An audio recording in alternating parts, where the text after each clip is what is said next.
is quite a whistle-stop tour through Microsoft support and alternatives. Feel free to ask questions, chip in, etc. I asked Copilot to give me a picture of me dancing with Dora, and this is what it came out with. It's not, to be fair. Trainers are they're on point for you. That wasn't even part of the prompt. It's just like it just knew, so I was happy with that. So we're going to look at Microsoft Unified Support, extended security updates, and also third-party alternatives to those. So Unified Support is a bit of an odd scenario, really. So it's the replacement for Premier Support. So everyone has one of those. According to Microsoft, allows you to accelerate the value of business critical solutions and drive the outcomes you need most. And the thing that everyone wants is to work more holistically with Microsoft. That's what Microsoft tell you it is. What it actually is just really expensive. It's been around, I think it was 2019 that it first appeared. And we went to a conference in Australia just as it came out, and just everyone was furious. Just the entire conference, they were just really angry about unified support, and it hasn't got any better. And what makes it difficult, there's some public information about unified support, but there's not much. And a lot of what is out there is third-party stuff based on what was publicly available from Microsoft, but they've changed it all. So most third-party information that you find out there is now wrong through no fault of the third parties. But unified support is made up of what Microsoft call the base package, the proactive services, and the enhanced solutions. The idea being that you will use this across all your software and services across the business. So you buy unified support and you get your base package. This is where your 24/7 tech support comes in. That used to be a software assurance benefit, and Microsoft slowly phased it out because they said customer feedback was everyone wanted to move to unified support. So why would they bother putting it in software assurance? That is absolutely just made up. No one is but that's the reasoning. So you get you get an account manager, and a lot of it is on demand. You can do these self-assessments, you get some on-demand training. It's relatively low key what you get in the base package. And then if you want to do anything of any real use, you have to pay more. So there are all these proactive services across things like Power Apps, Teams, Power BI, Fabric. You can buy support in these proactive areas, and then these enhanced solutions around Azure, developer support, Office 365. So kind of all the things that you would expect to be included in an expensive support contract. These are all additional costs. But you can see from one of the documents, just you list all the services, and plus means additional service that you have to pay for. Pretty much the entire PDF is just pluses. You don't get much included at all. And then when it comes to how things have changed, so there used to be 3 levels of unified support. You had core, which was kind of entry level, advanced, and performance, which was the top level. And these gave different benefits, and they came at different price points. Now they effectively moved to just what they call enterprise unified support, which is the only option. And we're in that situation now where some customers have got this, other customers have got one of the old versions, because you've got a 3-year or a 5-year contract, you've still got the old version. So again, if you try and get any information about unified support, some of it will be about the old bits, some of it will be about this. Microsoft are very sort of tight-lipped on anything publicly, so then you have to go and talk to them, and that can be difficult. So the pricing for unified support is a percentage of your software and cloud spend. So under the old Premier support, it was done more, right, you get these things and you have X number at this price. That's how you built it. Unified support is just how much you spend on everything else, and then you pay a percentage of that for your unified support.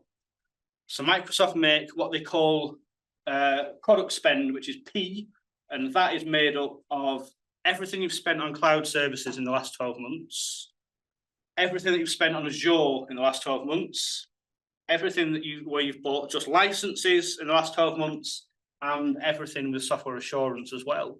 And they look at that and they take that as your P, and then they apply the percentages against that. Interestingly, and interested is being used perhaps, you know, but CSP isn't included in this. So anything that a customer buys, you buy it through your enterprise agreement, it counts, MPSA, etc. If you buy it through a CSP agreement, it doesn't count towards this P.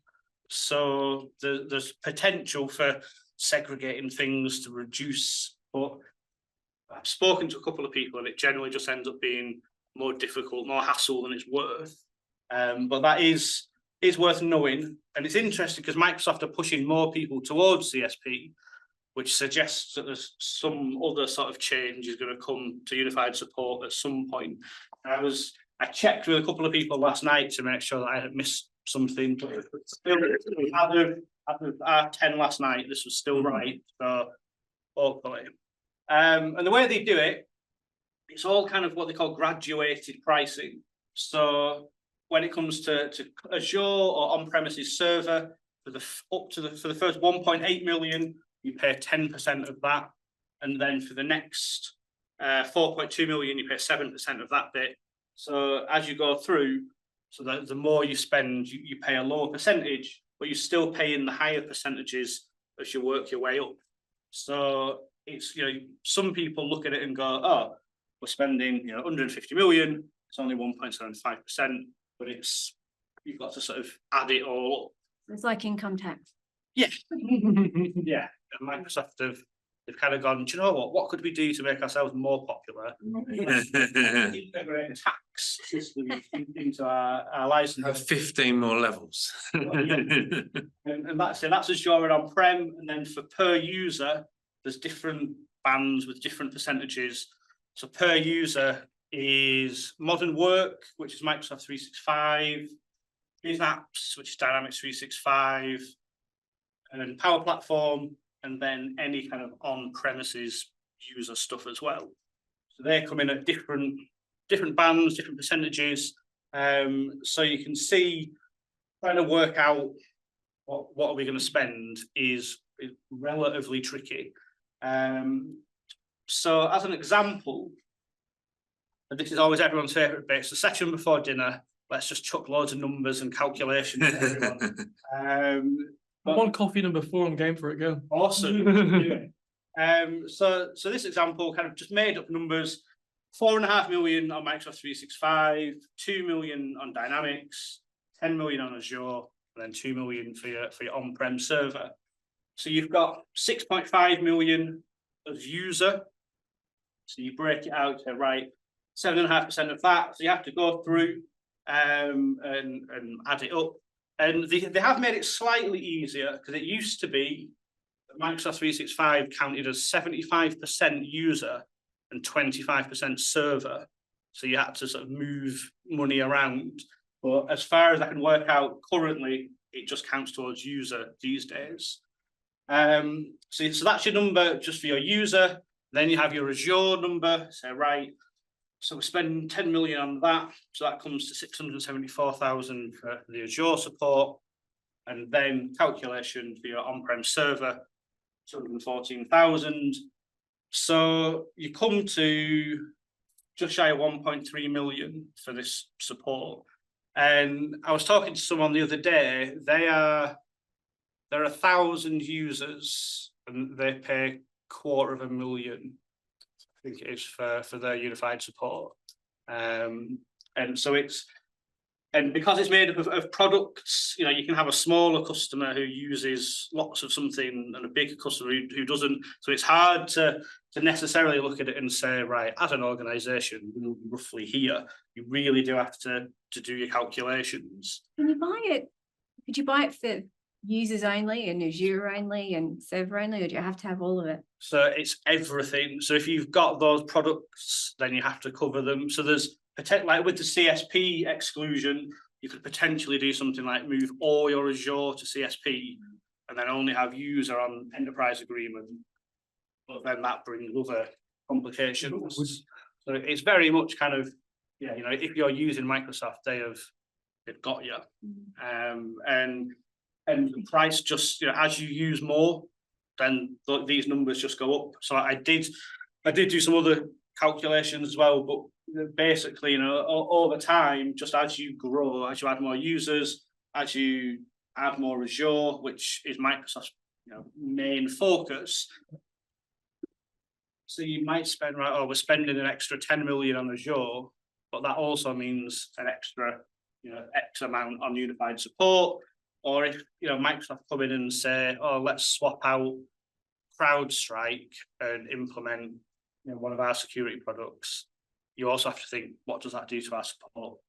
And yeah, in most conversations, the teams are separate.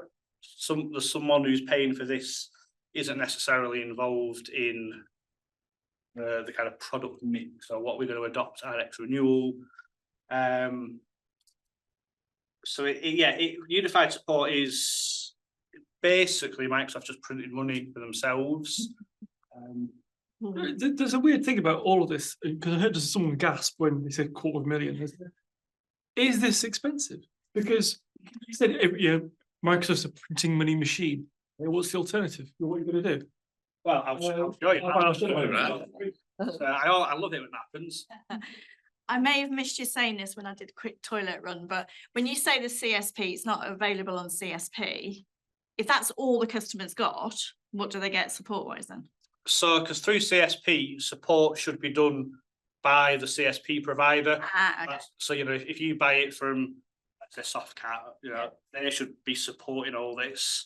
They just put their own cost against that. Yeah. So well, we spoke to someone the other day, didn't we? That said, oh, actually, unified support is quite cheap because we pay like about 5%, and when we normally pay 20% on like another. And I said, yeah, but that 20% includes upgrades, and you have to pay that with your software assurance. So it's not comparing the same thing. So this is just support, and the first thing to do is look in the organisation and how much Microsoft support do we actually use? Because not a lot is usually the answer. So that brings the question then that with the old sort of Premier support, you'd have a network of approved users to go and raise the support. If you're paying unified support for everything, does that mean that every single person in an organisation could go and raise a ticket? So they still have this what they call services hub. So you have to be like an approved user to be able to go in and log tickets and access training and things. But I think you can have up to 50 contacts as standard. And then if you ask them really nicely, they'll give you some more. So I guess this also works quite well for Microsoft's partners, because those people who don't want to pay unified support are being pushed into the arms of the CSP providers, aren't they? Quite possibly, yeah. And almost everything that Microsoft do is to push people to CSP. So there's more and more where there's a bit of me that thinks at least part of Microsoft is hoping that everyone will go, oh, sod this, I'm not paying Microsoft $1 million, I'll go and pay this reseller 800,000, or and then because Microsoft are making changes in the channel, so resellers are earning less money from selling licenses. So then it almost feels like the kind of funding them a bit of extra work around the side. But sorry, I'm also seeing this trend, right? Because IT is getting more and more complicated, and even Microsoft no longer can afford to have really highly trained specialists to help with the problem resolution. So therefore, if you put the responsibility on the partner, who is like, okay, how to say, partner has no other choice, but to help customer, because, customer is bringing them money. So I'm kind of, seeing it a bit like trying to hide from the problem, because I mean, I have, again, on enterprise level, you know, when something was not working and, you know, we had to raise support tickets with Microsoft, and it's like always, you know, these vague answers that basically you need to figure it out yourself because support will not be able to help you. Yeah, and I think the thing, to some degree, even when you use other people, which we'll look at, you still end up using Microsoft support eventually because it's all in their data centers. So there comes a point where it all has to go to them anyway. But I think there's an element of like triage of all the sort of rubbish, boring things we'll get someone else to do, and then Microsoft have just left for the cool stuff. So it is expensive and it is hard, but there are a couple where if you're negotiating with them, there are a couple of things you can try and do. You can negotiate on the percentage. So those percentages that I showed are the kind of programmatic, you know, this is what you pay. If you're big enough, or you know, you shout loud enough, or you throw enough stuff, people have negotiated those numbers from 10% to 8%, for example. And you can do that partly by showing your usage, or more likely your lack of usage of all this, and saying, look, you know, you want us to, we've paid you 2 million, we've only used 4% of it. We're all big now. Let's agree. We're not going to spend that again for this. So let's try and move somewhere in the middle. You can negotiate price caps as well. So you can say to Microsoft, look, let's say we're paying 200,000 for Azure. We know in the next 3 years we're going to do X, Y, and Z, which would make our Azure support go up to 1 million. We're not having that. Let's agree now that our Azure portion can't go above 300,000 for the term of this contract, or something. And then, you know, you'll have to pay a bit more over the contract, but not the maximum. And you know, these are all things that are possible. You know, your mileage may vary. Sometimes you have to be, you know, shell kind of massive to get this.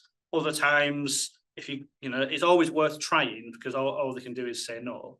And then there's an interesting one around whether you co-term unified support with your enterprise agreement or not. And there's like two competing schools of thought. One is that you should do, because if you've got your enterprise agreement, you can say, look, we're spending 15 million here, let's negotiate over here. But then the flip side is, in those scenarios, people tend not to notice this as much, because they go, oh, well, that's 15 million, this is only 1.8 million, whatever. But actually, you could probably get that 1.8 million down to 1 million. So some people say you should keep them separate, and you know, have unified support in the middle of your contract, so it gets all the focus. I don't quite know what my stance on it is. They both make sense, and I think it depends on your organisation. If your organisation is the type for this to get swallowed up and no one pay attention, then I would perhaps keep it separate if you want to try and negotiate it down. And there is also some capacity for, if they're unaligned, then you can increase things in your contract at the right time, and it doesn't hit your unified support for an extra year almost. So there's some things like that you can do. And then also BATNA, which is best alternative to negotiated agreement. Every time I write it or see it, I read it as banter. Shouting like a Cockney geezer. That is something that we'll come back to in the final section. But you know, having an alternative to unified support, it's possible, but you have to really have it. You can't just say to Microsoft, "Oh, project, I just won't do it," or something, because they know that most organisations, when it comes to it, it's almost the opposite of the old, like, no one ever got fired for buying IBM. So the opposite of that is someone probably got fired for not buying Microsoft support.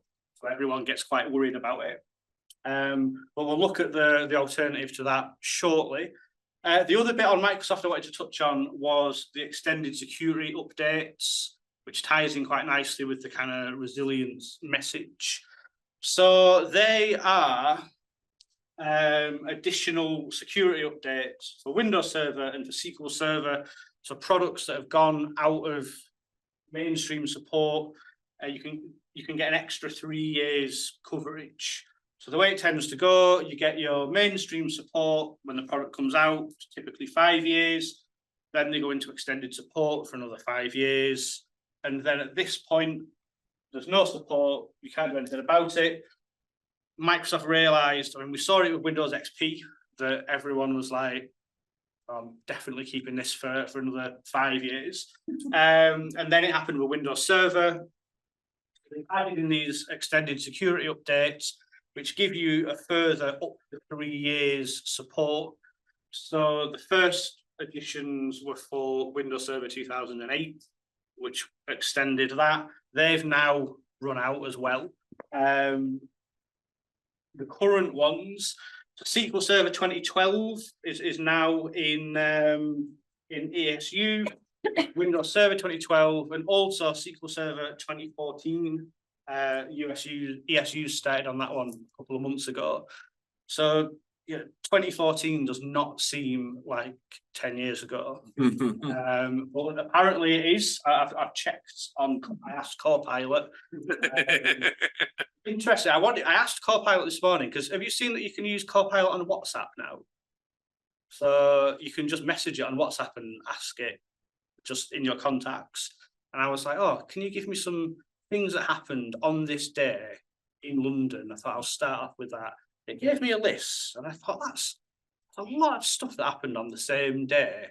I had a little look, and it had just chosen any day as long as it was in history. And then I had a look, and actually none of them happened.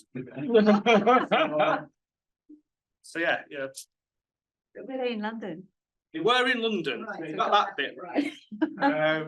But yeah, it wasn't great. It was like if I'd asked a 7-year-old, I think I probably would have got about the same. But yeah, so these are the ones that are current. So you can see there. So the ESU SQL 2012 started in 2022. So the 3 years runs out in July next year. So like 9 months, and then so SQL 2012 will be completely unsupported again.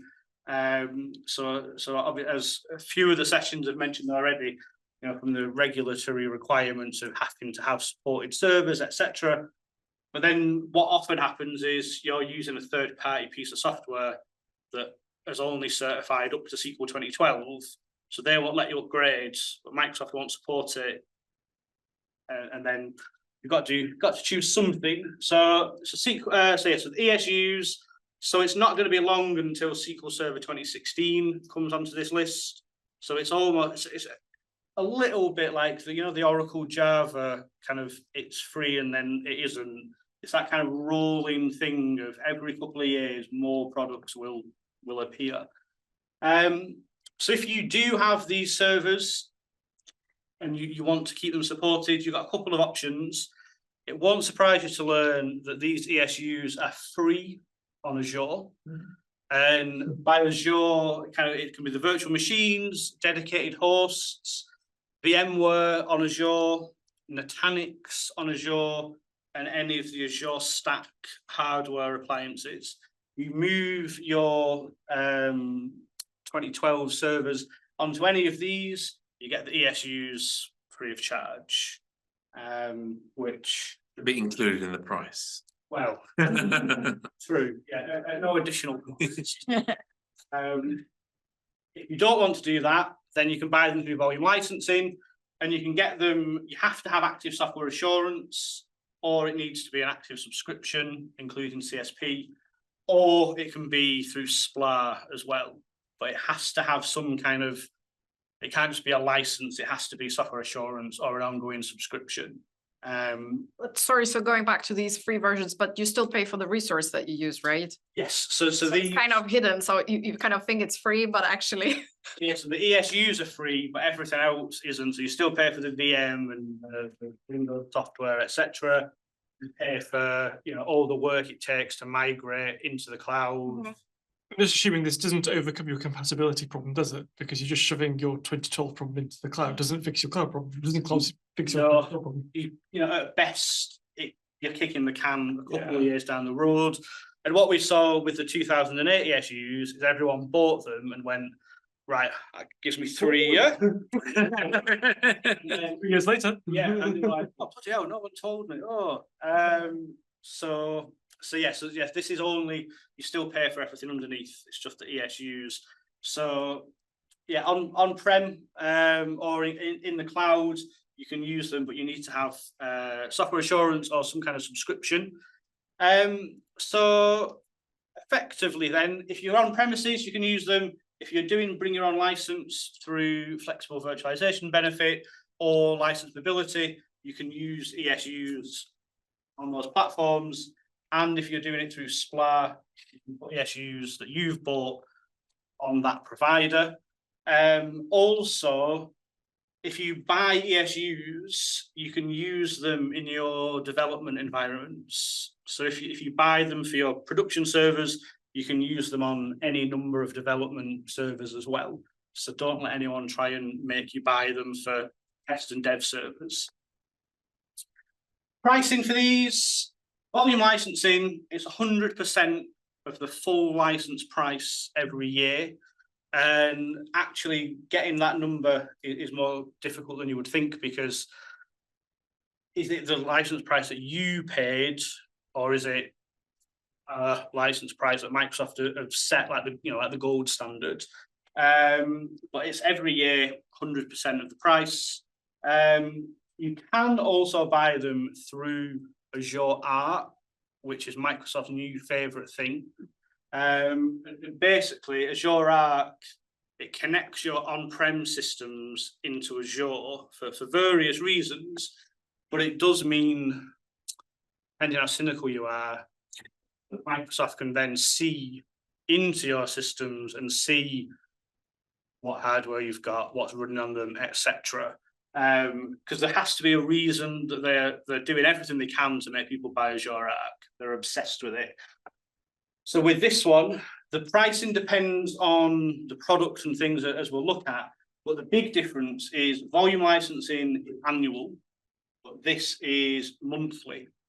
So with volume licensing, I think the problem they found was if you buy them in January, paid for 12 months, why would you migrate them any sooner? But with this, because it's monthly, if you buy it in January and you migrate it in March, you start paying. So it's an added incentive to get you onto the newer versions in Azure. The other thing with both of them as well is no matter what you do, you have to pay from the start. So SQL 2012 started, as we saw, in July 2022. You decide to buy them now, you buy it through volume licensing, you have to buy the year one, even though that year's already gone, and then you buy year two. If you buy it through Azure Arc, you get an automatic bill through Azure for all the months between when that ESU was first released and when you buy it. So whether you buy on the first day or the last day, you pay the same price, basically. So that's caught a couple of people out where they've kind of gone, they've waited as long as possible and then bought them and thought, aha. And no yellow tickets on. Yeah. Reduced to clear. It always reminds me, years ago, I remember Microsoft UK saying to me, if you think you found a loophole, you haven't. Like, whatever you think you found, whatever your customer thinks they found, we've already thought of it. And if it works, it's not a loophole, it's allowed. And if it's not allowed, we'll get you. And I did find one. Yeah? Yeah. Like downloading stuff off LimeWire. No, it's the Tor browser. No. Customer had a enterprise subscription agreement, and they had they were allowed in the agreement to either license the metric at the start of the agreement or at the point when you're doing a true up. And this is when they flipped it from processor to core. And I said, well, let's license all of the big core machines by processor. Let's license all of the small machines by core. And the Microsoft account manager went ballistic because it was about 500,000 or something, or just over 500,000 of true up. And he was like, why is it only that? And so he asked the customer to show their results, and the customer just went, we've got one of your partners doing this. Are you saying you don't trust them? You know, we were expecting a torrent of abuse, and we didn't hear it. And then they moved them to one of those, you know, those agreements where they just say, give us a load of money and just use what the hell you like. Yeah. Yes, they basically did. They cut us out effectively after that year. So I guess I sort of got away with it, but then long term didn't. And that's Yeah. they always get you in the end. So the pricing, like the Windows Server, if you do it through Azure Arc, there's a data center price and there's a standard price. And then it comes in 2-core, 8-core, and 16-core blocks. What's interesting as well, you can license it by virtual core or by physical core. And if you license by virtual core, you only pay the standard. So, and this scenario is taken from Microsoft. This is their own scenario. So you've got VMware cluster, 28 hosts, 736 physical cores, 90 VMs running and using all the cores. If you license it by physical core, you need to buy 46 lots of the 16-core data center, which is about 20,000 a month. If you license it by virtual core, you need 92 lots of the standard 8-core, which comes in at $3,500 a month. And it said this is Microsoft. Because when they brought it out, I remember looking at it and thinking, all right, I've forgotten how to add up. This is bad. And then I waited for them to change the language where it said, oh, you can use the standard, and it's still there. This is their own example, and they're pushing people towards using virtual core. It's cheaper, but it means, you know, that you have to go through Azure Arc, and there's some benefit to them of licensing it through virtual core. I've not fully worked out yet. Feel a little bit, it's always a little bit like being Pharaoh. But I think what they're doing, so they're enforcing you to use this kind of how to say higher functionality, and eventually they're just gonna say, okay, now we're gonna price it like this. But right? this is so you can be running data center but paying for standard under the vCore model. So you're saving money. So they're pushing you towards the vCore model. And so at some point, you're right, at some point they'll do something where everyone on that model gets stung. I've not quite worked out what it's going to be yet. I think that was a play to take out VMware, actually, because we were going to use a VMware tool to use VROps to do our optimization for our virtual cores as well. And then that was like 2 years ago, I think it was, and we dropped like $32 million off our bill actually by switching to virtual cores. Interesting. And at the time we were actually like, I think VMware were also challenging like our costs as well, increasing them. So we were like, how can we get off this? So I think that was a play. That's interesting. But now with Broadcom, is this like no longer relevant then? Well, so, I mean, I think, you know, the licensing still stands. It only, you know, these rules are relatively new. So if you're moving your if you're going to move your ESUs through Azure Arc, there's this option. Maybe further ESUs, the option won't be there. You can never quite be sure, but it's very much a kind of, you know, they say never look a gift horse in the mouth, but when it's Microsoft's, absolutely do. But that's possible for now. SQL Server pricing, there's 2012 and 2014. 2014 is slightly more expensive because it's a newer product. No such rule here. So if you're using enterprise, you pay the enterprise price. So, and again, I suppose to some degree, depends on your organization's preference for almost CapEx versus OpEx of whether you want to pay in big annual chunks, or, you know, you pay this monthly and hope that your teams migrate off in the next 2 months instead of the next 35 months. But But yeah, so ESUs, if if you've got these older versions, this is Microsoft's offer for keeping them supported. When the ESUs run out, you can, if you're big enough or rich enough, you can negotiate with Microsoft for bespoke extended support. People did it with XP, but it's like millions per year because they're going to punish you if you're still running this old product, then you will pay for it. So that's ESUs are where Microsoft sit, and then the alternative. So when we were talking about the BATNA is third-party support. So there are several in the market. So some of them you'll have heard of, probably Rimini Street are the most well-known. Origina, Support Revolution, US Cloud, and Harmonia X. And US Cloud are the forerunner for Microsoft third-party support.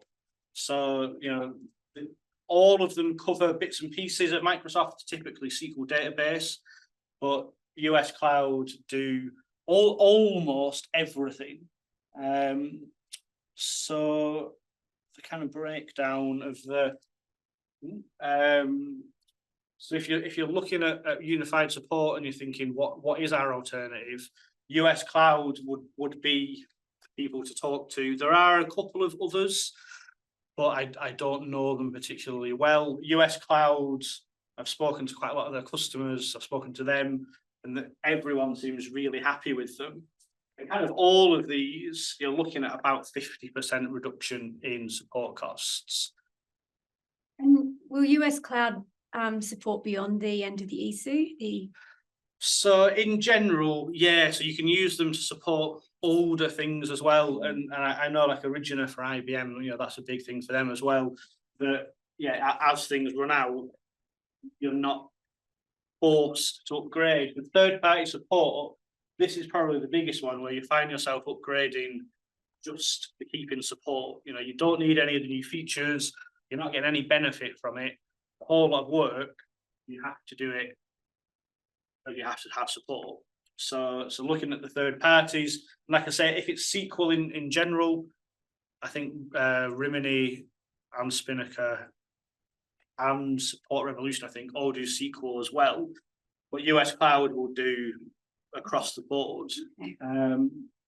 So third party support, it's something, as with things like Dora and everything, where the vendors are perhaps thinking that they're really going to do well out of this because everyone needs support. So unified support is going to be a big focus. Third party can be a great option. So you generally get increased coverage of what you can do. Typically lower spend, and almost everyone that I've spoken to, it seems to be better than the support from Microsoft. They answer things quicker, they resolve things faster, and I suppose they won't have as many customers as Microsoft, obviously. So there's probably an inflection point where if US Cloud get really successful, maybe that will drop a little bit. But at the moment, they're doing very well. And even when it gets to the point of them having to raise it up with Microsoft, everything that I can see is that if you as a customer get to this point, Microsoft's like, customers, what do they know? But if a third party, if US Cloud have got to this point, it's taken a bit more seriously because they think, well, everything that they do is to try and fix things without us. So if they've come to us, it must be important. Apparently, things tend to get resolved faster, even at a more critical level as well. Obviously, it's all relatively anecdotal. It's people I've spoken to. All their case studies, of course, are very positive. But I really do recommend looking into it, at least as a kind of due diligence, and being able to say to the business, look, this is 2 million, this is 1 million. You decide if you think the risks are worth it or not. How does it sit with the regulators, or is from a regulatory perspective, is there a cachet to, or a sense from the regulators that actually having genuine support in inverted commas is better, and so they would want you to have that rather than third party? It's a really good question. I was thinking about it when I was in the session earlier, that I think it's going to be certainly much easier to go, oh yeah, we pay Microsoft a bunch of money. Who better to support Microsoft than Microsoft? So I think it will make that a little bit more difficult. But I also think that these third parties, they're so used to these questions that they do have answers, and certainly, Origina on the IBM side, the thing that they do, they can just say to the regulators, look, this is how we provide support here, this is the coding we do. US cloud, as the name suggests, are US based, so that perhaps adds an extra little element of, if there's gaps between what we need in the EU. Okay, when you finish. If there's gaps between what we need in the EU and what they think is necessary in America, but potentially the money that you save, you can use that to offset other parts of the compliance. Just think what you're saying though, there's a funny thing, which if the regulator starts mandating that you have to use the supplier, you end up with anti-competitive behaviour from one regulator to another regulator. So they're not incentivized to go down that road. They'd have to. That'd be an interesting battle. I'd love to see a fight of regulators in court with each other. That'd be great. But give us all the rest of us a break. Yeah, and in terms of these third-party support companies, right? So do they provide like global services? So let's say if you're an international company, right, then you need to have UK regulations covered, US regulations covered, and some others. Yeah, How does that work? Yeah, I think this. I would say this is kind of when you talk to them, I know really the conversation I've had with them, the customers, they've just been focused more on, do they support my Microsoft stack? I've not spoken to them from this angle, but I think it's something, if they all want to be successful, they're going to have to be able to address them. And I know, they all do work internationally, so they've worked it out with GDPR, so they should be able to work it out for DORA and other things. But yeah, definitely be part of the due diligence as to, you might save some money on your Microsoft, but then you get fined by the EU. So it depends. I'm conscious of time because it's food. So I will, and then this, get in touch. This was just the first design idea that PowerPoint gave me. I wrote "get in touch" and it put a really angry lamp. All right, I'll go with that. Are you not angry? Really staring you out. Get in touch.